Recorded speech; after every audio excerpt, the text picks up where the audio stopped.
Allah menyatakan, "Wa may yashkur fa innama yashkuru li nafsihi wa man kafara fa innallaha ghaniyyun hamid." Siapa yang bersyukur maka manfaat dari syukurnya itu hanya untuk dirinya sendiri. Wa man kafara, siapa yang kufur. Maksudnya kufur di sini bukan keluar dari Islam, tapi kufur nikmat yang sering kali dilakukan oleh kaum muslimin.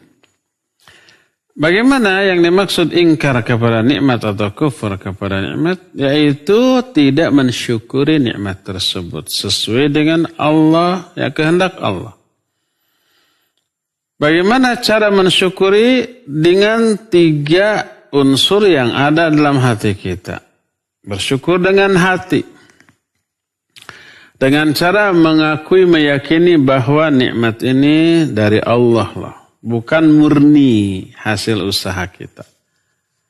Jangan sampai seperti perkataan si Qarun, innama utituhum, hanyalah aku diberikan harta ini murni. Aku memperoleh hartanya murni dari ikhtiarku, dari usahaku. Dia tidak mengaitkan dengan anugerah Allah SWT. Dia tidak berpikir bahwa Allah lah yang memudahkan dia memperoleh harta sebanyak itu. Nah, pertama hati meyakini ini Allah yang ngasih. Dengan cara dimudahkannya ikhtiar, usaha, perjuangan bagi kita ya, tanpa ada halangan yang berarti sehingga kita memperoleh nikmat tersebut. Kedua dengan lisan, ucapan itu. Ini dari Allah. Dan puji Allah dengan mengatakan Alhamdulillah. Seperti yang dialami oleh Nabi Sulaiman. Hadza min fadli Rabbi. Liyabluwani ashkur am akfur. Ini adalah karunia dari Allah. Untuk menguji aku apakah aku akan syukur atau akan kufur. Ucapkan secara lisan Alhamdulillah. Ketiga, dengan anggota badan, dengan perbuatan. Bagaimana cara bersyukur dengan perbuatan? Gunakan itu nikmat sesuai dengan kehendak Allah. Untuk beribadah kepada Allah. Kalau nikmat itu berupa harta, keluarkan zakatnya, infaknya, sedekahnya. Pakai itu tulung kanu butuh, tatalang kanu susah, meremaweh kepada manusia. Jangan pelit, jangan cedit, jangan buntut, kasiran, merengkel, cap jahe, meregehese. Walaupun tidak harus syukuran itu masak, ngundang orang banyak, kemudian disuruh makan. Tidak harus begitu. Tapi gunakan nih harta sesuai dengan kehendak Allah.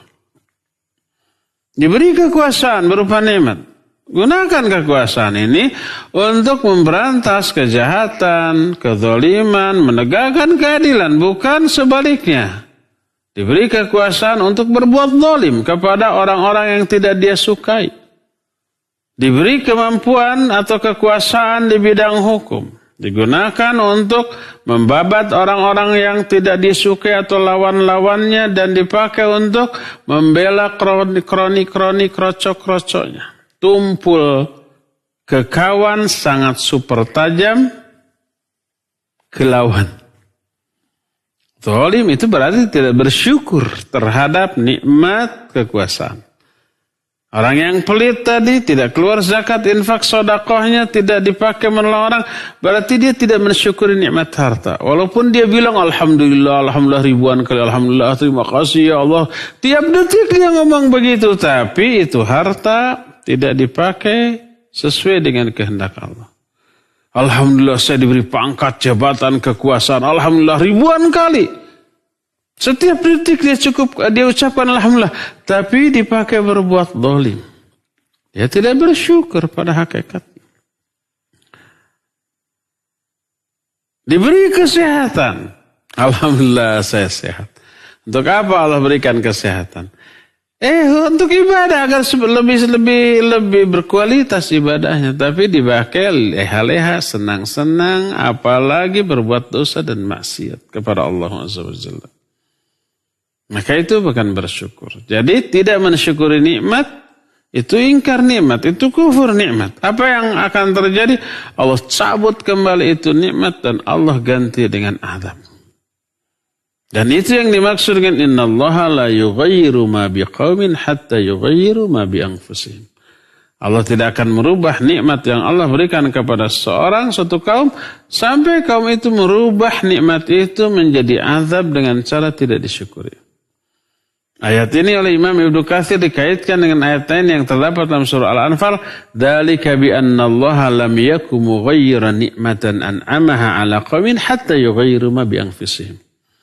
Allah tidak akan merubah nikmat yang Allah berikan kepada suatu kaum sampai mereka merubah nikmat itu bagi diri mereka sendiri. Dirubah menjadi azab dengan cara tidak disyukuri.